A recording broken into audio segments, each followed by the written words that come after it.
Baba, katika jina la Yesu Kristo nasema ni asante. Tumeona ukuu wako tulipoingia hapa. Tumeona Roho Mtakatifu akinena pamoja nasi, tunasema ni asante. Imefika sana wakati huu, wakati wa neno Bwana. Fuata Mungu aisee mtumishi wako na mpaka mikononi mwako. Kampake mafuta hizo ulizopaka Samueli. Nasi tunaposikia na kutenda Baba tunasema ni asante. Ni katika jina la Yesu tunakiamini. Amen.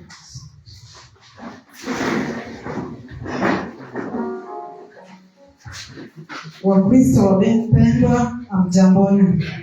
Amjambo tena. Namshukuru Mungu kwa kunipa nafasi hii ya kunipa nguvu niweze kusimama mbele yenu. Somo letu la leo litatoka katika kitabu cha waraka wa pili wa Paulo mtume kwa Timotheo. Ni waraka wa pili, mstari wa kwanza, sura ya 3 mstari wa kwanza hadi 5. Nitasoma kwa uwezo wa Bwana. Lakini fahamu neno hili, ya kuwa siku za mwisho kutakuwako nyakati za hatari mbili. Maana watu watakuwa wenye kujipenda wenyewe, wenye kupenda fedha, wenye kujisifu, wenye kiburi, wenye kutukana, wasiotii wazazi wao, wasio na shukrani, wasio na sifa, wasiowapenda wakwao, wasiotaka kufanya suluhu, wasingiziaji, wasiojizuia, wakali, wasiopenda mema, wasaliti, wakaidi, wenye kujivuna, wapendao anasa kuliko kumpenda Mungu, wenye mfano wa utaua, lakini wakikana nguvu zake, hao nao ujiepushe nao. Bwana abariki neno. Karibu mnenaji.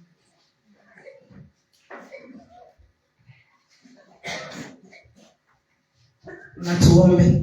Asante Baba Mungu, napenda kuinua jina lako mchana wa leo tena, maana umeweza kuwa mwema Bwana. Tazama Bwana, mtumishi wako ameweza kusimama mbele ya watu wako. Baba, utumie kama chombo, lakini Bwana watu wako wakaweze kuelewa na kuweza kubadilika, na sifa na shukrani zitakurudia. Asante Mfalme, ni kwa kuwa umeweza kutupa nguvu, uwezo na mamlaka Bwana. Tunatarajia mema kutoka kwako Mungu wangu. Tutumie kama vyombo na neno lako likaweze kuendelea.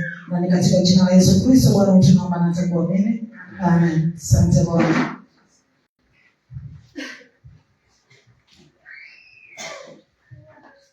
Bwana Yesu asifiwe. Amen.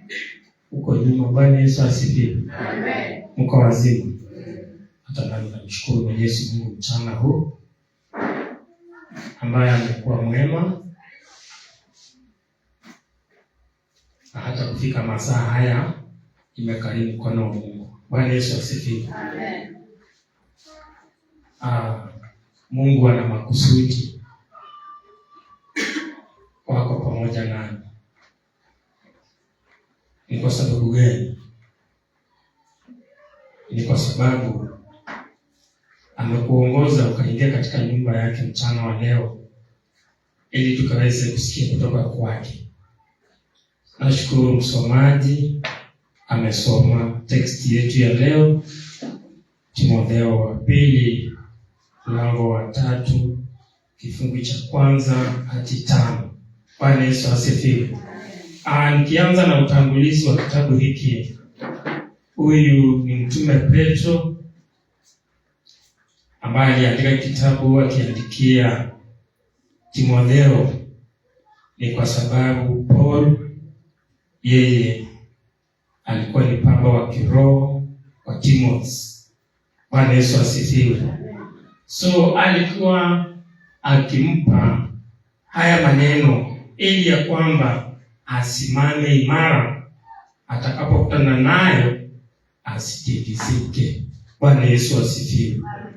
Ndipo anaanza kwa kusema kwamba lakini fahamuni neno hili, ya kuwa siku za mwisho kutakuwako nyakati za hatari. Bwana Yesu asifiwe. Naamini kwamba kila mmoja anajua hatari ni nini. Si ni kweli? Kuna yule hajui hatari. Hatari ni kitu ambacho ukikutana naye unakosa kuwa na amani, hauna furaha, pia inakuvunja moyo. Bwana Yesu asifiwe. Kifungu cha 2 maandiko yanasema hivi: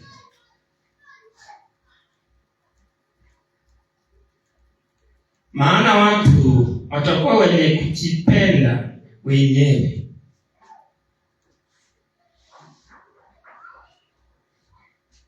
wenye kupenda fedha, wenye kujisifu, wenye kiburi, wenye kutukana.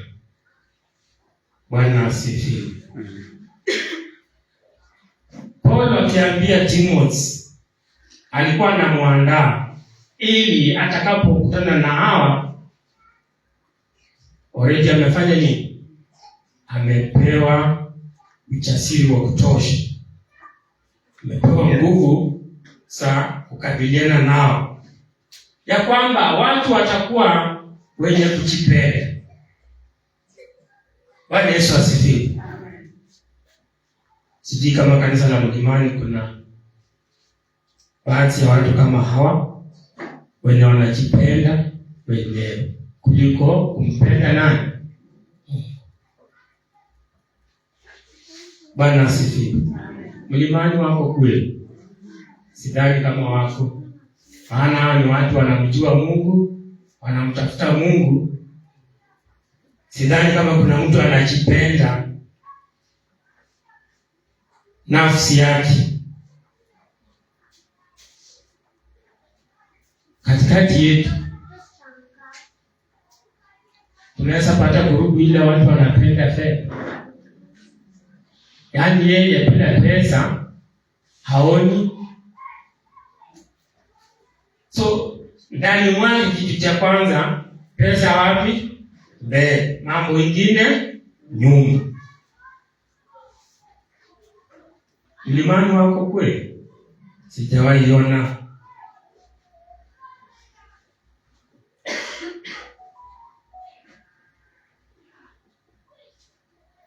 Kujisifu.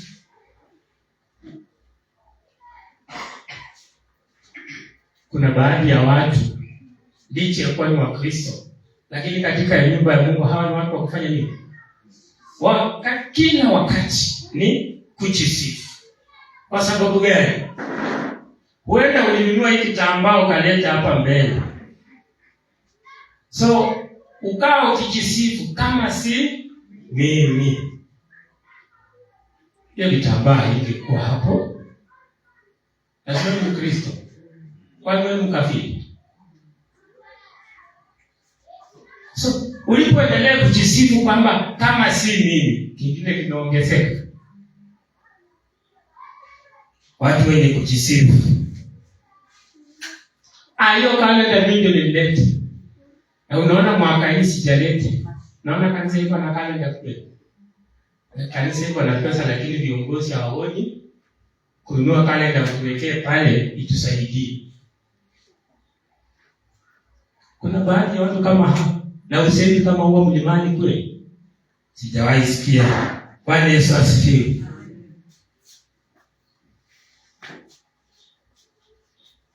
Wenye kiburi.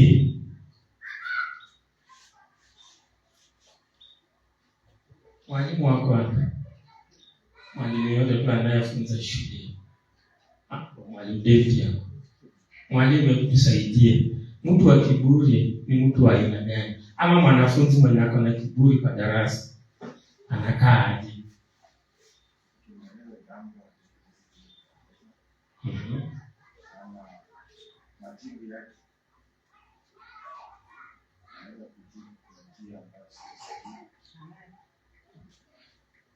Bwana Yesu asifiwe. Simesikia yule mwalimu amesema. Mtu mwenye kiburi ni yule anafanya kinyume na vile amefanya nini? Ameelekezwa. Sidhani kama mlimani kuna washiriki wako na kiburi. Maana hawa ni watu wanamuita Mungu usiku na mchana. Sidhani. Wenye matusi.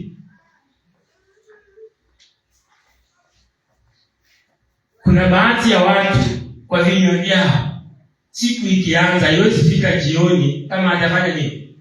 Hachatoa matusi kwa mdomo wake. Kwanza anaanzia nyumbani, hata akitembea njiani itamwandama, hata kanisani itamwandama. Lakini mlimani sijawahi ona mtu wa matusi. Kwa mama ipo kweli? Kwa mama kuna mtu wa matusi hapa kweli? Ama kwa wazee? Kuna mzee wa matusi si mchache? Ama youth? Kunaye? Bwana Yesu asifiwe.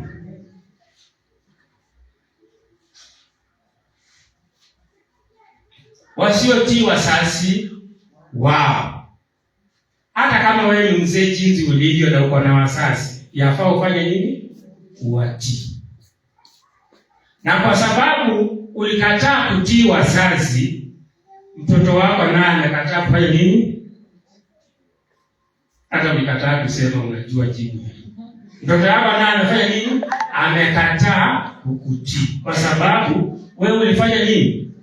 Ulikataa kutii wazazi huko nyuma. Bwana Yesu asifiwe.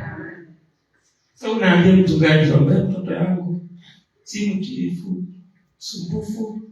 Siku moja ukae tu nyumbani uangalie mpaka mstaafu huko nyuma. Ulikaaje na wazazi wako? Bwana Yesu asifiwe. Hata siku na mama wamewaleka, lakini baba mkwe na mama mkwe wameweka wapi? Kwa sababu gani? Umekosa kutii. So wewe ukikosa kutii baba mkwe yako na mama mkwe yako, msichana atakaye kuja kwa boma lako utamtii? Kwa mama utamtii? Wazee utamtii kweli? Itakuwa ni vigumu. Kwa sababu gani? Hiyo kitu hakiko ndani mwako. Bwana Yesu asifiwe.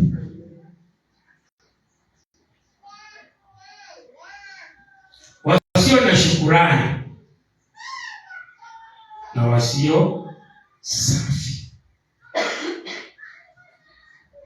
hata atendewe mema aje, hakuna siku anasema nini?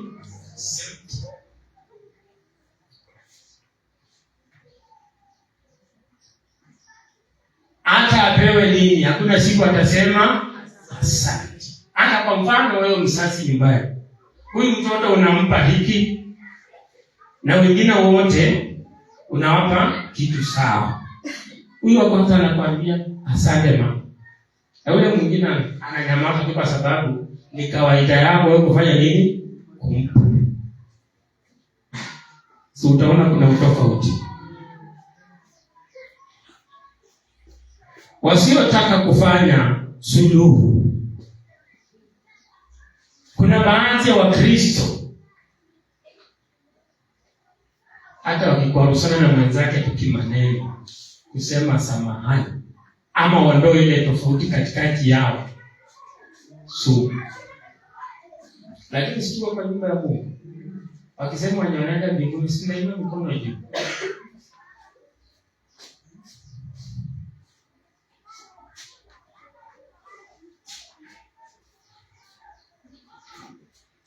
Wasingiziaji. Mnaelewa neno kusingizia? Nauliza tena mara ya pili. Mnaelewa neno kusingizia? Bwana Yesu asifiwe. Mimi kuna mwaka nilisingiziwa kwamba ninaiba waya ya mtu. Nakata na price kama hii. Sijui nilikuwa nauza plus na post yote. So mwenye shamba akaniita, akaniuliza. Nikasema mzee, kwanza mimi hata sijalinunua mahali. So hiyo waya na post mimi nitaiba nipeleke wapi? Akaniambia hapana. Fulani amekuja hapa ameniambia ni wewe. Nikamwambia mzee, fanya hivi. Wewe chunguza. Bwana Yesu asifiwe. Hiyo mambo ilipamba moto kabisa. Mwenye aliniokoa kwa hiyo maneno ni mzee Joy. Bwana Yesu asifiwe. Alinishika mkono mpaka kwa mhusika, tukaketi watu wangapi? 3. Kiposa huyo mzee akaeleza ilikuwa hivi, na yule nimechunguza si wewe nimewapata. Bwana Yesu asifiwe. Hiyo ndio kufanya nini? Kusingiziwa. Bwana Yesu asifiwe. Hata kanisani kuna kusingizia. Sadaka imetolewa na ikatumika, lakini wanasema mlinzi alifanya nini? Alinunua nyama akakula kwa. Ndio unaona hataki kutupea ripoti. Bwana Yesu asifiwe.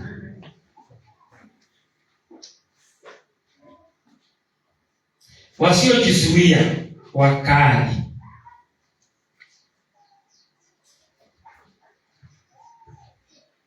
Kuna baadhi ya waumini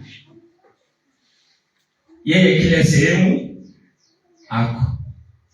Upande wa dunia, kwa Mungu, kwa Wakristo ako. Kwa wasio Wakristo ako. Kuliko awafundishe neno, anaenda yeye tena analewa na ile mambo wanafanya nini? Wanafanya huko.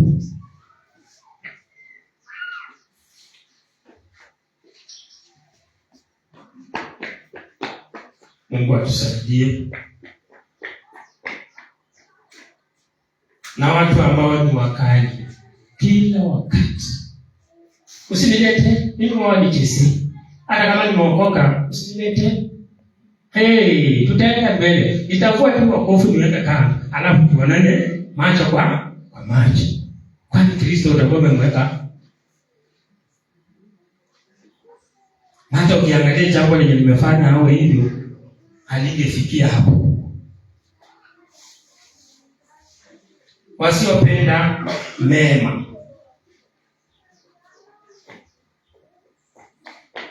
Wasaliti, wakaiti.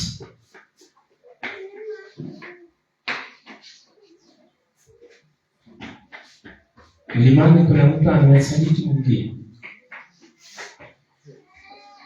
Hapa mlimani kuna mtu ni mkaiti. Bwana Yesu asifiwe. Kuna watu ni wakaiti hata kanisani. Bwana Yesu asifiwe. Kwani wakati ile treasurer alilalamika kwamba huwa tunaweka kwa hiyo namba 20 bob na tunakuja pale tunaandika ni 200 na uliweka 20 bob. Kweli kabisa. Kwani hao watoto wa Sunday school ndio wanafanya hiyo maneno. Si ni watu wazima, na si ni Mkristo. Na si hata sasa. Hata saa ya ameniangalia. Lakini kwa akaunti ya kanisa aliweka 20 bob. Wakarani pale 200. Aliweka 50 bob. Wakarani 500. Akiweka 100 anaongezanga zero nyingine mbele. Alafu inakuwa 1000. So treasurer akiangalia anaona kweli kanisa iko na pesa. Lakini wakati anaenda huko, akirudi hapa, hata kama ni mimi next election nasema mlinzi aje nikae kando. Maana afadhali hao watoto wadogo wakifanya hivyo utawaelekeza nani? Lakini watu wasimu utawachapa kweli. Ukimwongelea anasema kwani ndio kanisa peke yake. Aje nitaenda outreach. Ama nitaenda Catholic. Lakini hata ukienda na hiyo tabia, si utaenda kufanya tena huko. Bwana Yesu asifiwe. Ni nyakati za mwisho. Watu wamekuwa na mambo mengi. Hatuna ile upendo tulikuwa naye mara ya kwanza. Upendo ilishuka. Tukutane Jumapili kanisani. Ile upendo tulikuwa naye kusema wacha nimfikie fulani nimchulie hali. Hakuna. Imebaki tu ni kusingiziana, matusi, kulaumiana, lakini tunasema sisi ni Wakristo. Lakini Paulo akimwambia Timotheo, alikuwa anamwandaa ili nyakati hizi za mwisho asimame imara. Kama mimi na wewe mchana huu wa leo, kama Mkristo, yafaa tuweze kusimama imara ili tukadumu katika maombi, tuombeane, tujifunze maandiko, tuwe na ushirika pamoja, tutembee njia moja, ili Roho wa Mungu awe katikati yetu. Bwana Yesu asifiwe. Mahali kuliko na mitawanyiko hakuna Roho wa Mungu. Lakini kwa imani sidhani kama kuna mitawanyiko. Na kama iko mitawanyiko, basi angalia ilianzia wapi. Bwana Yesu asifiwe. Maana watu ambao wa kujisifu, kujipenda, matusi, wako na kikundi chao. Bwana Yesu asifiwe. Na hawataki kushindwa, wanataka washinde. So nyinyi mlio wa Roho mnakaa katika maombi na maono ya kuona kwamba hii ni uovu, msiwaunge mkono. Waambieni ukweli ili watoke huko waje mahali huko. Bwana Yesu asifiwe. Utaona kanisa itasimama imara. Lakini tukiona mitawanyiko, hawa wanasema tunaenda hivi, hawa nao wanasema tunaenda hivi, hatutaenda mahali.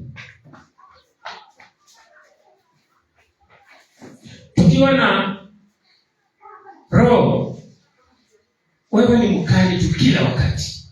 Unaambiwa ukweli, hautaki kukubali. Unabaki tu na hasira, unasema siwezi kubali. Na wewe ndio uko kinyume. Wakati unasema kama ni hiyo siendi kanisa. Kwani kanisa ni ya mlinzi. Mimi nikikosana na nikupoa, si kwamba sitakuja kanisa. Si kuna kitu nilifanya mimi nikosana na yeye. Na so nikitaka kuondoa serikali na yeye kuondoe.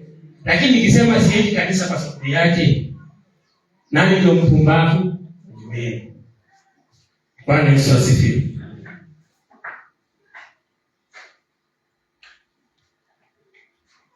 Katikati yetu,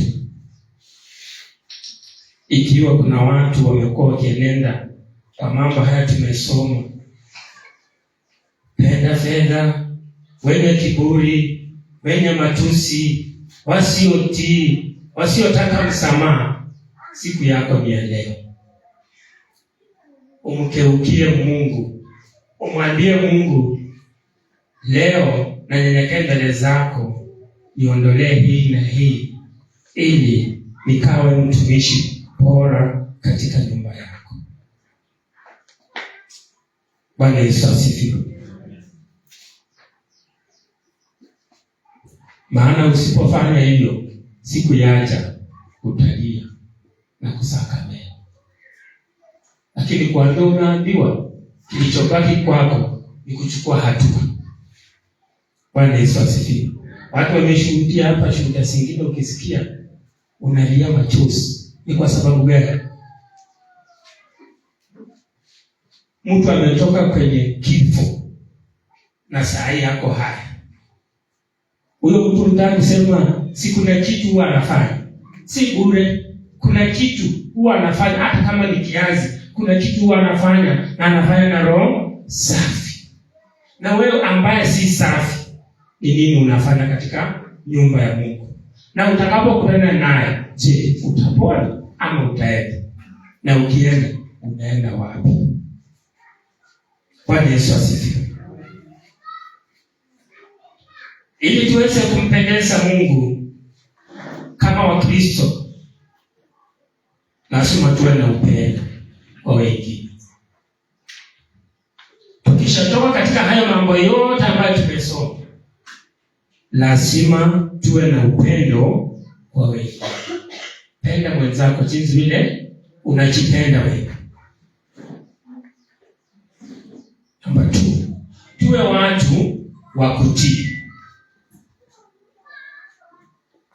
Bwana Yesu asifiwe. Kwanza tuna viongozi wetu, tuwatii. Tutii wazazi wetu. Ndipo sasa tutamtii nani? Mungu ambaye ni mkuu.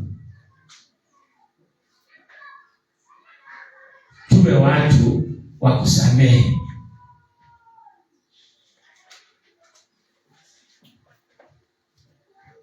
Bwana Yesu asifiwe. Tuwe watu wa kusamehe. Usianza asubuhi umepepa mwenzako kwa roho yako, inafika jioni ungali na hiyo kikwaso ndani mwako.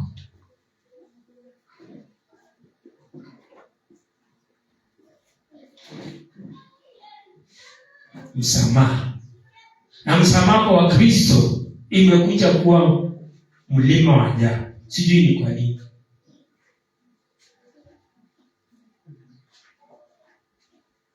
Mtu kusema tu kwamba mwenzangu nilikukosea ABCD, naomba msamaha, imekuwa ngumu kabisa. Kwa hiyo tumekuwa na mioyo migumu isiyosamehe.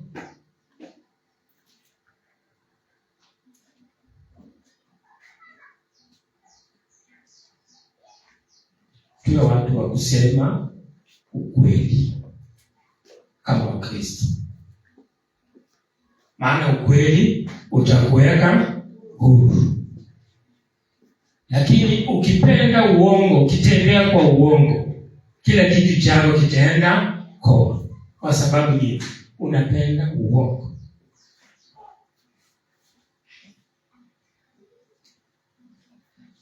Kanisa la Mlimani, Mungu anatupenda, lakini hatuoni.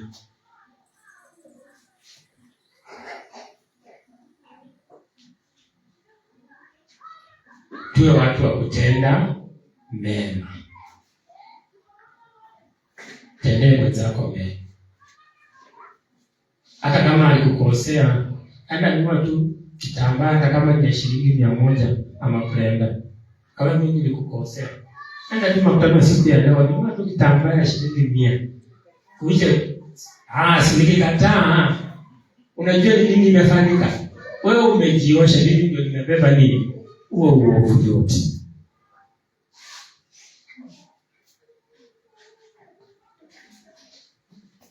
Na kama Wakristo tuko kanisani na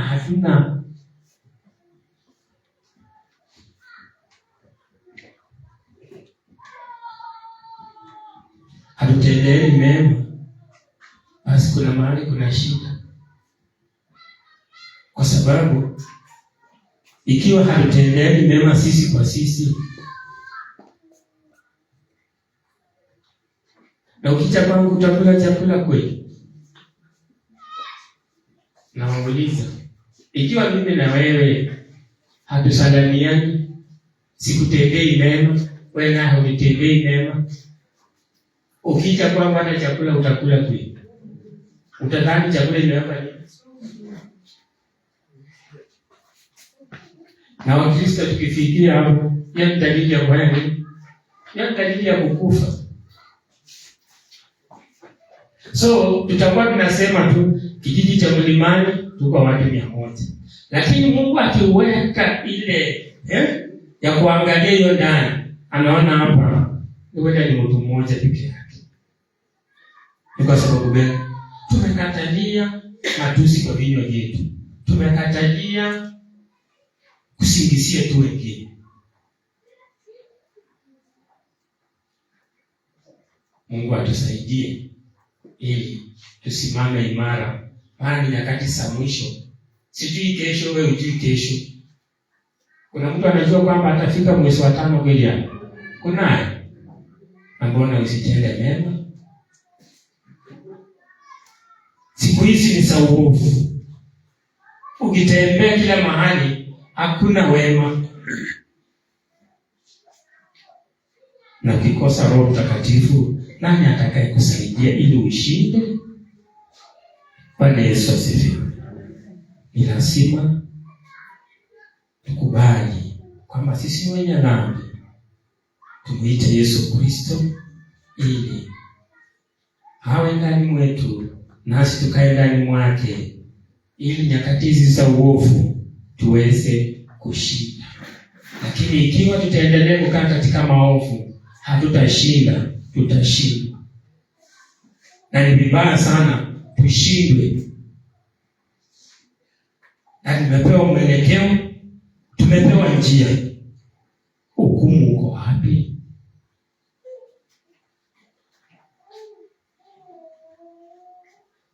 Na ukitaka kuona kanisa lina yumba, huwa tunaangalia upande gani? Sawa, hata mkikataa kujibu.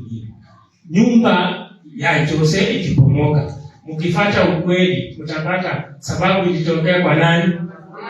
Kwa mama Steve. Kwa sababu gani?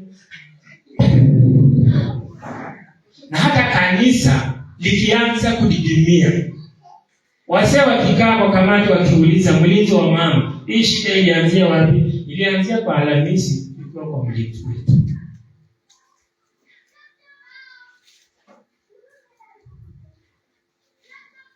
Bwana Yesu asifiwe.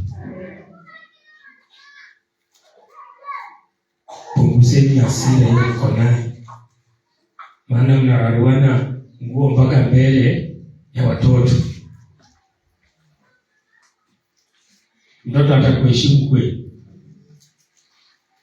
Baba na mama wanamenyana mbele ya watoto. Mzee anarusha teke, naye anaenda jikoni anachukua mwiko, anarusha ndio mzee kwa mgongo. Anaanza kusema dadi ni mnoma, sijui nini. Sasa kesho yake mtu atakifanya kwake, akianza kufanya hivyo, wewe mzazi utamrekebisha kweli? Utamrekebisha? Lakini sasa tuna nafasi, lakini hatutaki kubadilika.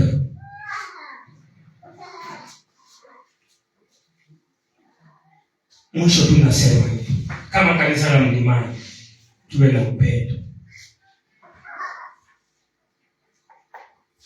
Na Mungu atakuwa pamoja nasi. Roho Mungu atatembea katikati yetu. Njia zetu zitanyoka. Maombi tunayoombea watoto wetu yatafungwa. Tusimame. Tunaposimama, ni kwako pamoja nami. Sijui kama wewe ndio umekuwa ukijipenda sana. Sijui kama wewe ukiwa kwako unaonanga wewe ni bora kushinda fulani. Sijui unaona wewe na familia yako haiwezi ikachangamana na familia fulani. Kwa sababu wewe uko juu na yeye hapo chini, unaona hamwezi mkaingiana na yeye. Unaona kana kwamba atakuambukiza umaskini alio nao. Hata kwa nyumba yake haukanyaki. Ukienda kwake hata kikombe cha maji akikupea hautaki. Unasema ya kwamba huyu ni mchafu. Ni heri ungemsafisha na umpe kikombe safi kuliko kumsema. Bwana Yesu asifiwe. Kuna wimbo wa Injili hapa nataka tuimbe kwa taratibu, ukitafakari mambo ambayo wimbo huo unasema kwako pamoja nao. 98 Injili 98. Nataka tuimbe wimbo pole pole, ukiangalia mambo ambayo wimbo huu unasema. Je, tunastahili ama hatustahili? Namjia Yesu nipumzike, kwa pumziko la wenye safi. Nina kiu nibarikiwe, nioshe nitakuwa safi. Yesu, Yesu huokoa, damu yake yanitakasa. Yesu huokoa, damu yake yanitakasa. Zangu nasichukia, udhaifu wangu naona, natamani niokolewe na damu yake nitakase. Oh Yesu, Yesu huokoa, damu yake yanitakasa. Yesu huokoa,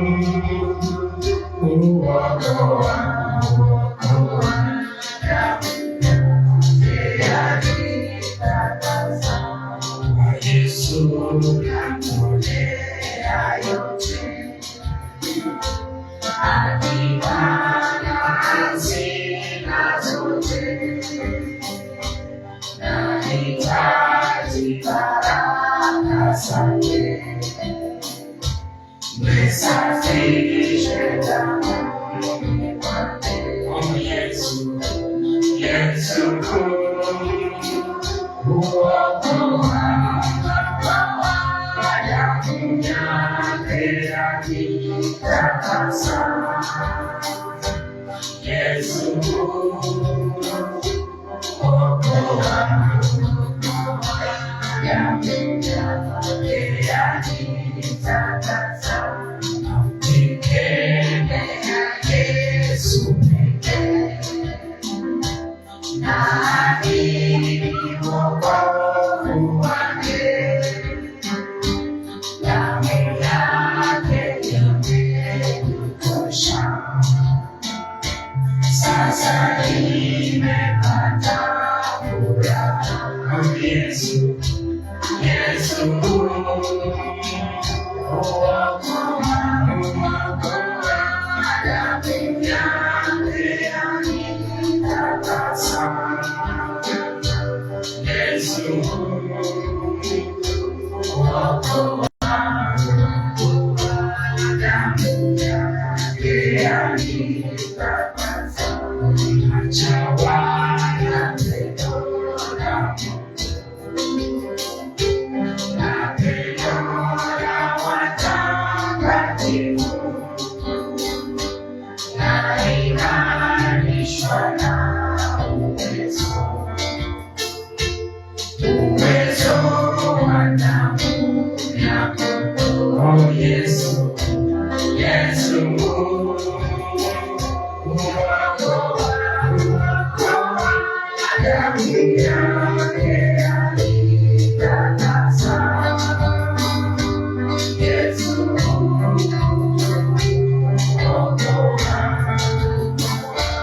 damu yake yanitakasa. Tuombe. Baba, tunakushukuru, tunaliinua jina lako mchana, tutasema asante. Asante kwa neno lako ambalo wewe pamoja nasi mchana wa leo. Kristo, kupitia kwa mtumishi wako Paulo alipomuimarisha Timotheo, ni kwa sababu alijua ya kwamba nyakati za mwisho kutakuwa nyakati za hatari. Na ndivyo Baba tulivyo wakati wa sasa. tunasimama mbele zako Kristo. Tumekuwa watu wenye matusi, tumekuwa watu wa kujipenda, tumekuwa watu wa kujivuna, tumekuwa watu wa kupenda fedha, tumekuwa watu wasiotii. Changu Baba, tusamehe. Kristo, ukatusamehe. Baba, tusafishe, ukaturejeshe tena katika njia yako. Eli Mungu, tunapokuita utuitikie, na Roho wako akatembee pamoja nasi. Maana Bwana, nyakati hizi za mwisho, bila Roho wako hatuwezi. Bila wewe kwa pamoja nasi Baba, katika nguvu zetu za mwili hatuwezi. Kristo, tusaidie kama kanisa la Mlimani. Baba, tupe upendo, tupe umoja, ili tunapotenda kazi yako Roho wako akanena katikati yetu. Tumekuwa na utofauti Baba, utuondolee. Tumekuwa na mitengano Baba, utuondolee. Asante Mungu, maana unaenda kutenda makuu katikati yetu. Unaenda kutufungua ili Mungu tukaone nuru yako. Damu yako Yesu ikatuoshe, maana tumekutegemea wewe peke yako. Asante Mungu, maana unaenda kutenda. Kanisa hili mikononi mwako, viongozi wetu mikononi mwako. Hata mchungaji anapoanza safari ya kurudi nyumbani leo, tufunika safari hiyo kwa damu ya Yesu Kristo. Afikapo salama, sifa zitakurudia wewe. Baba, ni asante. Kristo, ni asante. Tuongoze na utuinue. Mlimani Baba, tupe umoja na utupe upendo. Atakaye enenda kinyume na yale ambayo tumejifunza leo, Kristo, ukanene pamoja naye. Ukanene pamoja naye. Moyo wake wa kiburi, moyo wa majivuno, wa kudharau wengine, kuwatumisha, Mfalme, ondoa hiyo roho. Asante Mungu, maana wewe Roho wako anaona hata aliyefichika sirini. Tukamilishe yale ambayo hatujakuuzia, kwa maana wewe ni Mungu wetu. Asante kwa sababu unaenda kutupa umoja, na ni kwa Yesu Kristo naomba. Amen. Bwana wabariki sana.